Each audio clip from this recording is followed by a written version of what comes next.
दोस्तों, कोलकाता में trainee doctor जिस तरह से रेप के बाद हत्या होती है, तो इस मामले को पूरी देश के लोग जानना चाहते हैं कि आखिरकार ट्रेनी डॉक्टर के साथ हुआ क्या था। मामला हाई कोर्ट पहुंचता है और सुप्रीम कोर्ट भी इस मामले को स्वतः ही संज्ञान ले लेता है। अब पश्चिम बंगाल की जो सरकार होती है, उनसे सवाल जवाब किए जाते हैं। पूछा जाता है कि लाश आपको सबसे पहले कब मिली थी। समय बताया जाता है कि 6 बजे मिली थी। उसके बाद पूछा जाता है कि घर वालों को तुमने 3 घंटे तक इंतज़ार क्यों कराया। साथ ही पूछा जाता है कि पोस्टमार्टम रिपोर्ट कब हुई थी। पोस्टमार्टम के बाद उन्होंने पूछा कि तुमने जो लड़की है उसकी लाश को घर वालों को कब सुपुर्द किया था, कब सौंपा था। बताते हैं कि रात के 8:30 बजे के आसपास हो था। उसके बाद पूछा जाता है कि FIR दर्ज कब हुई थी, तो बताते हैं कि 11:45 पर उसी रात, यानी कि ऐसा दावा किया जा रहा है कि संभवतः भारत के इतिहास का यह पहला ऐसा केस है। शायद और किसी केस के बारे में ऐसी कोई जानकारी मिलती नहीं है कि किसी भी घटना में पोस्टमार्टम पहले होता है और उसके बाद FIR बाद में दर्ज कराई जाती है। जबकि एक सही रास्ता, जो सही ट्रैक होता है, वो इस तरह से होता है कि किसी की लाश मिलती है, उसके बाद फिर एक IR लिखी जाती है, पंचनामा भरा जाता है और पंचनामा भरने के बाद फिर पोस्टमार्टम के लिए लाश जाती है। उसके बाद वो घर वालों को सौंप दी जाती है। यानी कि यहाँ सब कुछ उल्टा पुल्टा हो जाता है। अब कहीं ना कहीं जो पश्चिम बंगाल की जो पुलिस होती है, उस पर सवाल निशाने लगाना तो जाहिर सी बात है, तय हो जाता है कि, लेकिन इस बीच में CBI पर भी बहुत ज़्यादा प्रेशर, बहुत ज़्यादा दबाव है कि इस घटनाक्रम में असली वजह क्या है, क्योंकि उस ट्रेनी डॉक्टर की हत्या हुई थी और क्यों नहीं हुई थी। कई सवाल उस आरोपी से पूछे भी जाते हैं। इस बीच में कई ऑडियो क्लिप भी वायरल हो जाती है। किसी ऑडियो क्लिप के वायरल होने के बाद उसका ट्रांसलेशन करने के बाद बताया जाता है कि उस जगह 5 डॉक्टर होते हैं, कोई बताता है 7 डॉक्टर होते हैं, तो कभी 12 डॉक्टर का जिक्र आता है। अलग अलग ऑडियो क्लिप, शायद कहीं ऐसा तो नहीं है इस मामले को गुमराह करने की, इस मामले को दूसरे ट्रैक पर ले जाने की कोशिश तो नहीं की जा रही है। लेकिन हम एक बार फिर से इस मामले को समझने की कोशिश करते हैं कि आखिरकार जब से इस घटना की शुरुआत हुई थी और आज तक हुआ क्या है और आगे क्या होने की संभावना है। क्योंकि 22 अगस्त 2024 को CBI इस मामले की रिपोर्ट भी सौंपेगी कि उन्होंने अब तक अपनी क्या क्या इस मामले में कार्रवाई की है। आज की जो सच्ची घटना मैं आपको सुनाने जा रही हूँ, ये सच्ची घटना पश्चिम बंगाल की राजधानी कोलकाता की है। कोलकाता के RG कर मेडिकल कॉलेज हॉस्पिटल में 9 अगस्त 2024 की सुबह लगभग 6 बजे के आसपास एक मामला था। 4थी मंजिल पर सेमिनार हॉल होता है, जहां पर कई बार डॉक्टर आराम करने के लिए पहुंच जाते हैं। ऐसे ही यहां पर एक चेस्ट मेडिसिन डिपार्टमेंट की जो पोस्ट ग्रेजुएट सेकेंड ईयर के स्टूडेंट होती है, वो आराम कर रही थी। रात के लगभग 2 बजे के आसपास होती है, वो आराम करने जाती है। सुबह एक डॉक्टर उन्हें जगाने के लिए जाते हैं कि मैडम, दिन सुबह हो गया है, आप जाग जाओ। जैसे ही डॉक्टर वहाँ जाता है, जाने के बाद दरवाज़ा खोला जाता है तो पता चलता है कि ट्रेनी डॉक्टर सोई हुई थी। जिस तरह से अक्सर लोग जब सो जाते हैं तो अपने वो चेहरे पर, अपने माथे पर हाथ रख लेते हैं, कुछ इसी तरह से, कुछ इसी अंदाज में ट्रेनी डॉक्टर का हाथ रखा हुआ था। वो डॉक्टर दूसरे से देखता है और देखने के बाद वापस लौट कर चला आता है। उसे कुछ नहीं पता था कि यहाँ पर रात को क्या हुआ है, क्या नहीं हुआ। उसने सिर्फ चेहरा देखा, बाकी का जो हिस्सा था ऐसा बताया जाता है कि कोई टेबल या किसी वस्तु के सहारे से वो ढका हुआ था, जिससे क्या बाकी का हिस्सा दिख नहीं पाया। कुछ देर के बाद फिर से दोबारा कोई कर्मचारी जाता है। उसने जो अपनी आंखों से जो दृश्य देखा था, वो पहला जो डॉक्टर था वो शायद इस दृश्य को देख नहीं पाता। ट्रेनी डॉक्टर खून से लथपथ थी। उनका जो शरीर था अर्ध नग्न अवस्था में था। बताया जाता है कि नीचे के हिस्से पर कोई कपड़े था ही नहीं। अब ये घटना की जानकारी होती है, वो धीरे धीरे पूरे हॉस्पिटल के अंदर फैल जाती है। अब जैसे ही हॉस्पिटल के अंदर फैलती है तो पता चलता है कि ट्रेनिंग डॉक्टर की इस तरह से हत्या कर दी गई है। बाकी किसी को कोई जानकारी नहीं थी कि इनके साथ रात में कोई रेप जैसी घटना भी हुई है। जिन लोगों तक ये बात पहुंची थी तो उतने ही कदम चलकर सीधे सेमिनार हॉल की तरफ जा रहे थे। देख रहे थे जैसे कि अमूमन लोगों की एक आदत होती है कि पुलिस बचाने की कोशिश करती है, पीछे करने की कोशिश करती है, लेकिन हर आदमी की ख्वाहिश होती है कि वह जाकर करीब से देखे कि आखिरकार हुआ क्या है। जैसे क्या खुद को पब्लिक के लोग इन्वेस्टिगेशन करेंगे। अब यहाँ जो क्राइम सीन था वह पूरी तरह से बिगड़ जाता है। कई सारे लोग जाते हैं, उनके कदम के निशान भी पहुँच जाते हैं। कई लोग ऐसे भी रहे होंगे जिन्होंने अपने हाथों से जो सेमिनार हॉल की जो वस्तुएं थी उनको भी छूने की कोशिश की थी। इसलिए यह क्राइम सीन पूरी तरह से बिगड़ जाता है। हालांकि अब यह कोई नहीं मानता था कि जिस मामले को अभी बहुत ही आसानी से लिया जा रहा है, यही मामला कुछ ही देर के बाद, कुछ ही घंटों के बाद सोशल मीडिया पर तैरने लगेगा। अब इलेक्ट्रॉनिक मीडिया, प्रिंट मीडिया, हर तरह की जो मीडिया होती है, अब चाहे देश की हो या विदेश की मीडिया हो, जो इस मुद्दे पर चर्चा करेंगी। कोई नहीं जानता था। यही कारण है कि इस मामले की सूचना दी जाती है प्रिंसिपल को, और प्रिंसिपल ने भी इस मामले को उतनी ही गंभीरता से नहीं लिया। बताया गया कि सर फोटो देखिए, इस तरह से एक घटना हुई है। जब घटना के बारे में बताया जाता है तब डॉक्टर यानी कि जो प्रिंसिपल संदीप घोष है, उस फोटो को देख के उनकी भी आंखें खुल जाती है। उसके बाद फिर वह आते हैं यहाँ से 10:53 पर परिवार को सूचना दी जाती है कि तुम्हारी बेटी बीमार है। अब परिवार के जो लोग थे वो बहुत ही डरे हुए हो गए। आगे वो सोचने पर मजबूर हो गए। रात 11 बजे तो बातचीत हुई थी, सब कुछ तो ठीक था। हॉस्पिटल के अंदर है, वो बीमार कैसे हो सकती है। उनको थोड़ी परेशानी बढ़ जाती है, इसलिए पिता ने एक बार नहीं कई बार फ़ोन किया अपनी बेटी की हालत जानने के लिए कि बेटी कैसी है, ठीक है कि नहीं है, क्या हुआ है उसे। कई बार जब फ़ोन करते हैं तब जाकर दूसरी, तीसरी बार, चौथी बार में जाकर फ़ोन रिसीव हो जाता है। फ़ोन रिसीव हो जाता है तो उधर से बताया जाता है कि आपकी बेटी ने अपनी जीवन लीला समाप्त कर ली है, वो मर चुकी है। परिवार वालों को यह बहुत ज़्यादा आश्चर्य में डालने वाली बात थी। माता पिता जो आसपास के और लोग थे वो सीधा दौड़ते हुए हॉस्पिटल पहुंचते हैं। वहां जाते हैं अपनी बेटी से मिलने, तो इसके लिए वो कोशिश कर रहे थे, लेकिन 3 घंटे तक उन्हें इंतज़ार कराया जाता है और माँ बाप अपनी बेटी से ही नहीं मिल पा रहे थे। अब पुलिस और कुछ सूचना भी दी जाती है। प्रिंसिपल या स्टाफ के जो लोग थे वो क्या खिचड़ी पका रहे थे। शायद उनके दिमाग में चल रहा होगा कि मामला अगर इस हॉस्पिटल से बाहर जाएगा तो बहुत सारी बदनामी होगी, इसलिए कोई ना कोई रास्ता निकालते हैं।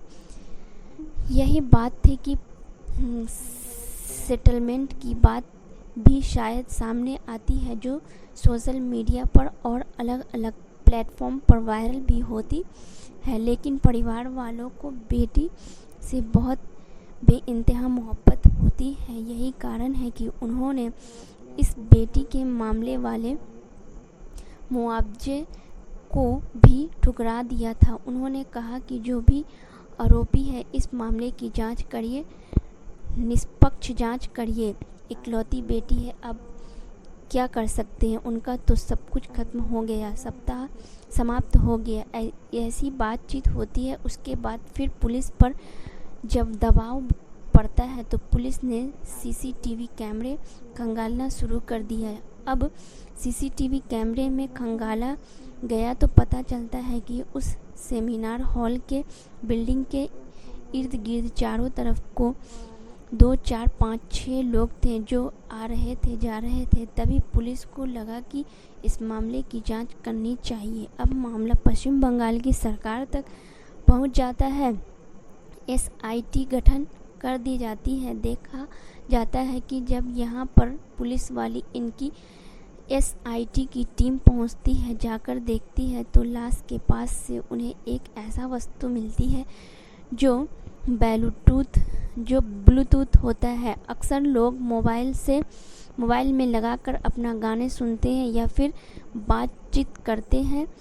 अब उसका मिलान किया जाता है कि ब्लूटूथ किसका है, और उस ब्लूटूथ को हर किसी की फ़ोन पर कनेक्ट कर देखा गया और एक के फ़ोन वो कनेक्ट हो जाता है तो पता चलता है कि व्यक्ति है जिसका नाम संजय राय होता है, जो कोलकाता की पुलिस कल्याण बोर्ड एक सिविक वायलेटर हॉस्पिटल के अंदर अक्सर आना जाना होता है। वो सीसीटीवी में भी दिखाई दे रहा था और जब उसके कमरे की जहां वो रह रहा था, जहां वो जाता है, वहां की जांच पड़ताल की जाती तो पता चलता है कि उसके शूज जो होते हैं, जूते जो होते हैं, उस पर ब्लड के निशान पाए जाते हैं।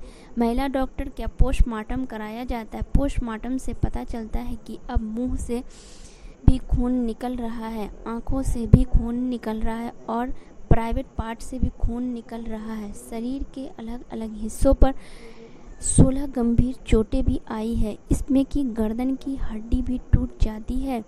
उंगली पर भी गंभीर चोट के निशान थे और उसकी जो टांगे होती है, जो उनके साथ भी कुछ ऐसी गंभीर चोटें पाई जाती है। इतना ब्रूटल जो ये 3 सीन होता है, इतना बेरहमी तरीके से इस क्राइम को अंजाम दिया जाता है। तो पुलिस अपने स्तर से जांच कर रही थी कि पुलिस को यह मामला 9 अगस्त 2024 को मिलता है। दोस्तों, अब 10, 11, 12, 13 अगस्त तक पुलिस इस मामले की जांच कर ही रही थी कि हाई कोर्ट ने कोलकाता ने इस मामले को संज्ञान लिया।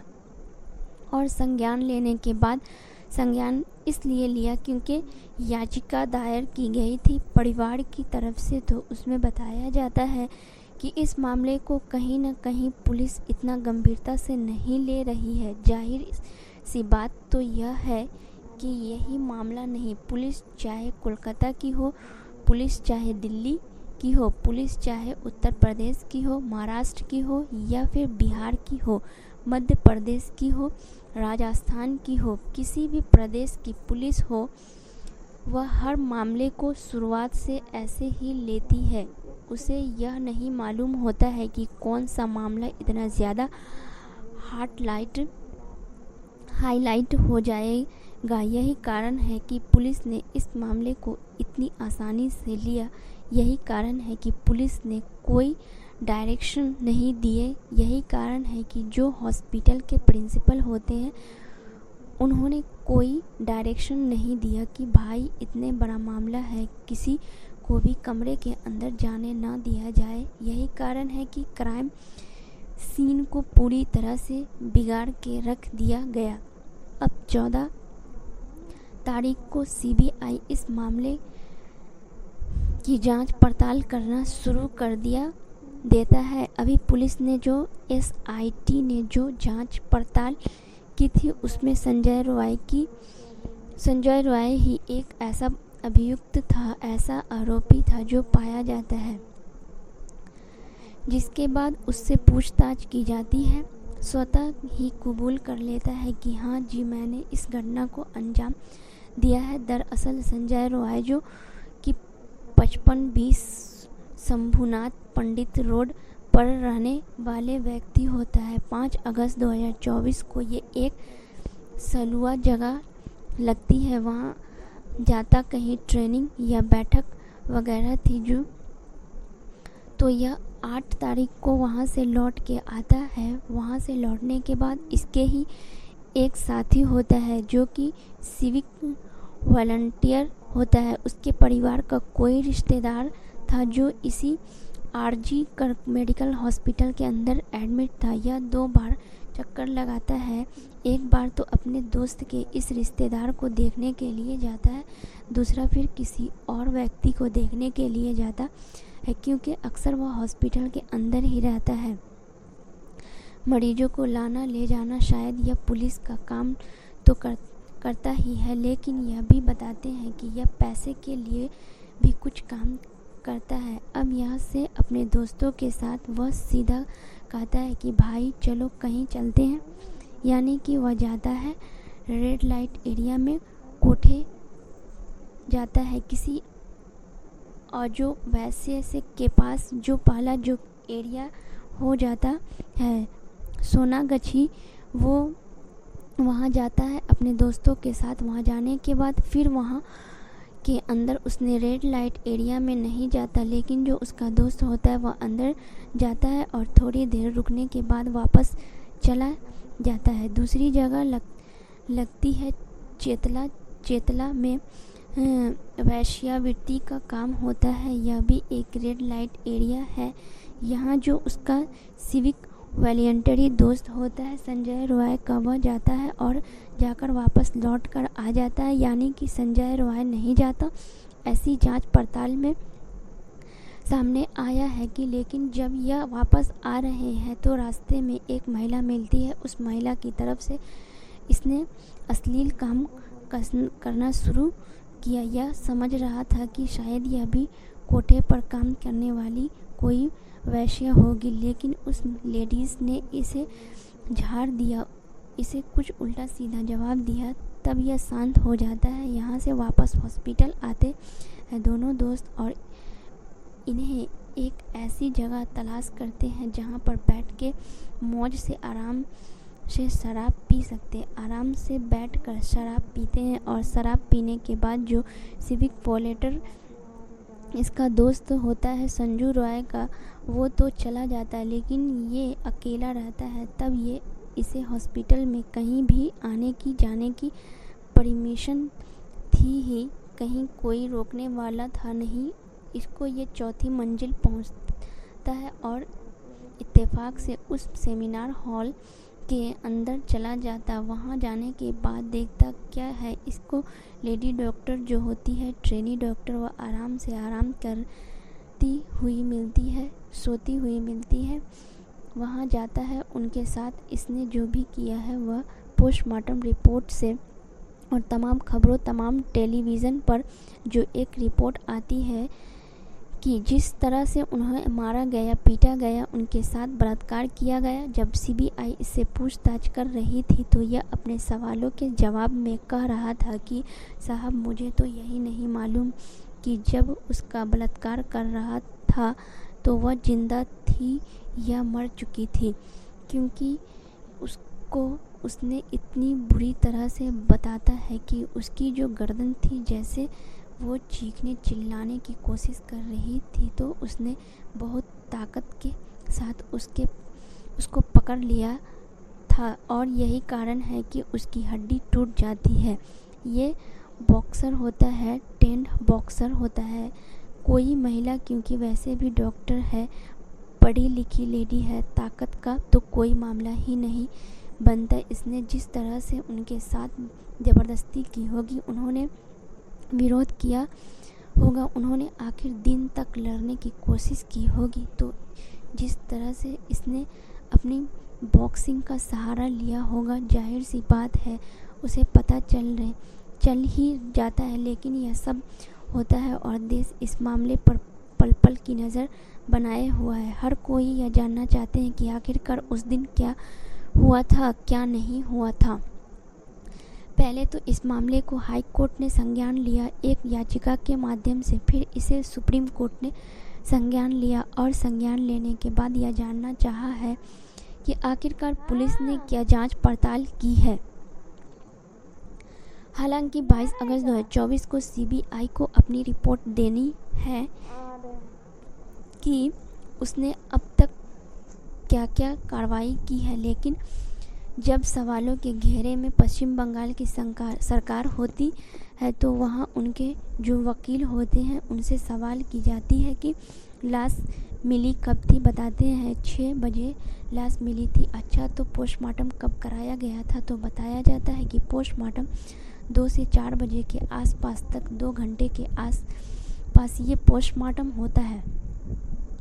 सवाल यह भी किया जाता है कि जब माँ और पापा उसके पिता अपनी बेटी से मिलने के लिए आते हैं तो 3 घंटे तक उन्हें क्यों बैठा के रखा गया? क्या मंशा थी कि अपने जो प्रिंसिपल साहब होते हैं उन्होंने अगर नैतिकता के आधार पर इस्तीफ़ा दे दी था तो उन्हें इतनी जल्दी चार्ज देने की ज़रूरत क्या थी? जब इस तरह के सवाल किए जाते हैं, साथ ही यह पूछा जाता है कि तुमने परिवार को उनकी बेटी कब सौंपी, यानी कि जो उनकी पोस्टमार्टम हो जाता है तो उसकी लाश को कब सौंपा? तो बताते हैं कि 8:30 बजे के आसपास सौंप दिया था। तो अब एफआईआर कब दर्ज कराई? तो एफआईआर के बारे में बताया जाता है कि 11 बजे उसी रात, यानी कि 9 अगस्त 2024 की रात 11:45 पर एफआईआर पहले उन्होंने एक साधारण से एक एफआईआर दर्ज कर ली थी, ऐसा उन्होंने दावा किया है। लेकिन जो मुख्य एफआईआर थी वो पोस्टमार्टम रिपोर्ट होने के बाद दर्ज की जाती है। यही पर कहीं न कहीं पश्चिम बंगाल सरकार, पश्चिम बंगाल की जो पुलिस होती है, पश्चिम बंगाल की जो भी एसआईटी होती है, उस पर सवाल उठने लगती है कि ऐसा दावा किया जा रहा है कि संभवतः भारत के इतिहास का ये पहला ऐसा मैटर जिसमें लाश मिलती है, पोस्टमार्टम होता है, उसके बाद एफआईआर दर्ज होती है, जबकि इसके उलट होता है। एफआईआर पहले होती है, पंचनामा भरा जाता है, फिर जाकर पोस्टमार्टम होता है। लेकिन यह सब उल्टा पुल्टा हो रहा था। कोई नहीं जानता था कि मामला इतना हाईलाइट होगा। सीबीआई इस मामले की जांच पड़ताल कर रही थी। 14 तारीख को मामला लिया था। 14, 15, 16, 17, 18, 19, 20, 21, आज वो भी तारीख है 21 अगस्त। और जो आज मैं इस कहानी को सुना रही हूँ, लेकिन सीबीआई ने जो इस मामले में अभी 8 दिन में जो अपनी जांच पड़ताल की है, तो ही लोग उसकी नज़र पर है। पहला मुख्य आरोपी संजय रॉय, जिससे लगातार पूछताछ की जा रही है, जिसने स्वतः ही स्वीकार भी कर लिया है कि उसने इस घटनाक्रम को अंजाम दिया है। दूसरा जो संदीप घोष होते हैं, जो कि इस आरजी कर मेडिकल कॉलेज के प्रिंसिपल होते हैं, जिन्हें नैतिकता के आधार पर बताते हैं कि यह इस्तीफ़ा दे दिया था, लेकिन उन्होंने नैतिकता पब्लिक मिक्स सिंपैथी हासिल करने के लिए ली थी। जबकि जब मामला हुआ था तो उस लड़की से उसके पास आने में कम से कम 2-2.5 घंटे तक का समय तो वो खुद लेते हैं। पुलिस के पास तक सूचना देने में कई घंटे लेते हैं। साथ ही कहीं न कहीं ऐसा लग रहा था कि वो इस मामले को दबाना चाहते थे। यही कारण है कि अपनी जो अधीनस्थ होते हैं, जूनियर होते हैं, उन पर कहीं न कहीं प्रेशर था, दबाव था। यही कारण था कि पुलिस तक ये सूचना टाइम से नहीं पहुंच पाती। हालांकि अभी सीबीआई जांच कर रही है और जांच के बाद जो भी निकलेगा वो जाहिर सी बात है उसमें 90% जांच तो जो SIT कर चुकी थी, कोलकाता की पुलिस कर चुकी थी, वही जांच है। बाकी 10% जो जांच की है CBI ने, वो 22 अगस्त 2024 को सबके सामने आ ही जाएगा। साथ ही पोलोग्राफी टेस्ट कराने की बात आई। संजय रॉय की पोलीग्राफी कराने का मतलब यही है कि जो इसने अभी तक बोला है कितना सच है, कितना झूठ है क्या नहीं, उसके बारे में भी बात चल रही है। लेकिन अगर हम अगली बात करें तो CCTV कैमरे में जो जाते हुए दिखाई देते हैं वो एक ही व्यक्ति जाता हुआ दिखाई देता है, संजय राय, और वही निकलता है हुआ दिखाई देता है, और इसके अलावा और कोई CCTV वहाँ पर है भी नहीं। अब ऐसी स्थिति में तो यह पता चलता है कि इस पूरे मामले में संजय रॉय है। लेकिन जिस तरह से सीमन की बात आती है, 151 इमरजेंसी सीमन मिल MG सीमन मिला है, जिसमें एक से ज़्यादा कई पुरुष भी हो सकते हैं। साथ ही जो कुछ ऑडियो क्लिप है वो वायरल हो रही है, जिसमें बताया जाता है कि 4 डॉक्टर एक महिला के साथ में खाना खाते हैं, उसके बाद फिर उसके साथ ट्रेनिंग डॉक्टर के साथ मारपीट करते हैं बहुत बुरी तरह से, और जो नशे की हालत में होता है संजय रॉय, उसको अंदर जाने दिया जाता है कि तुम जाकर कुछ भी करो। और ये सब कहानी, फिर दूसरी कहानी भी आती है सामने कि 7 डॉक्टर के ऑडियो क्लिप के बारे में आता है। कभी 12 डॉक्टर की ऑडियो क्लिप के बारे में आता है कि 12 डॉक्टर अंदर जाते हैं और वो उनके साथ ऐसा करते हैं, वैसे करते हैं। लिखने वाले ने बाकायदा CBI को टैग भी किया है कि इस मामले में जो चल रहा है इसकी भी आप जांच पड़ताल करिए, इसकी भी आप जांच दिखिए कि आखिरकार होता क्या है। अब ऐसी स्थिति में ये पूरा किस्सा, पूरी कहानी है, पूरा जो ट्रेनी डॉक्टर के साथ जो मामला हुआ है, इसी तरह का एक मामला साल 2008 में हुआ था उत्तर प्रदेश के गौतम बुद्ध नगर में, अरूसी हत्याकांड। आपको याद रहा होगा पुलिस ने किस तरह से शुरुआत में इस मामले को बुरी स्थिरता के साथ लिया था, गंभीरता से नहीं लिया। जिस साइंटिफिक तरीके से इस मामले की जांच करनी चाहिए थी, जिस तरह से एक सबूत को जुटाना चाहिए था, तो उत्तर प्रदेश पुलिस ने अरूसी हत्याकांड में इस मामले की जांच पड़ताल नहीं की, और यह मामला बहुत तेज़ी के साथ उन दोनों हाईलाइट हुआ था, जैसे आज ट्रेनी डॉक्टर के साथ हो रहा है। इसके बाद यह मामला CBI को सौंप दिया जाता है। CBI इस मामले की जांच पड़ताल करती है। अब जांच पड़ताल करने के बाद तो कभी तो लगता है कि माता पिता ने इस लड़की की हत्या की थी, और कभी लगता है कि किसी ने हत्या की थी। लेकिन यह मामला आज भी कहीं न कहीं पहेली बना हुआ है, अनसुलझा सा दिखाई देता है। जिस तरह से यह अब आगे भविष्य में क्या होगा, कहीं ऐसा तो नहीं है ये जो पूरा मामला ट्रेनी डॉक्टर का यही अरूसी हत्याकांड की तरफ तो नहीं जा रहा है कि पता तो चलेगा कि हाँ संजय रॉय है, उसके साथ कितने लोग थे कितने नहीं थे, किसने इस घटनाक्रम को अंजाम दिया, कौन कौन इसके पीछे थे, क्या चीज़ थी जिसको छुपाने की कोशिश की जा रही थी, क्या ध्येय था प्रिंसिपल का, क्या ध्येय था बाकी डॉक्टर का, कितने सारे इसमें राज हैं, क्या वो सामने आ पाएंगे नहीं आ पाएंगे। अगर ये जिस तरह से मामला चल रहा है, जिस तरह से CBI ने और पुलिस ने जांच की है, तो और उसी हत्याकांड की याद दिलाता है। और बाकी इनकी पुलिस केस और CBI की अपनी बात है कि वो आखिरकार सही जगह पहुंच भी जाएगी नहीं पहुंचेगी, कुछ कहा नहीं जा सकता। दोस्तों जाते जाते मतलब आज इस घटनाक्रम को सुनाने का उद्देश्य है किसी को परेशान करना नहीं है, किसी का दिल दुखाना नहीं है, बल्कि आपको जागरूक करना है, आपको सचेत करना है। वीडियो को लाइक और चैनल को सब्सक्राइब कर दीजिए। फिर मिलेंगे अगले वीडियो में दोस्तों। आप सब लोग अपना ख्याल रखें, सुरक्षित रहें। धन्यवाद।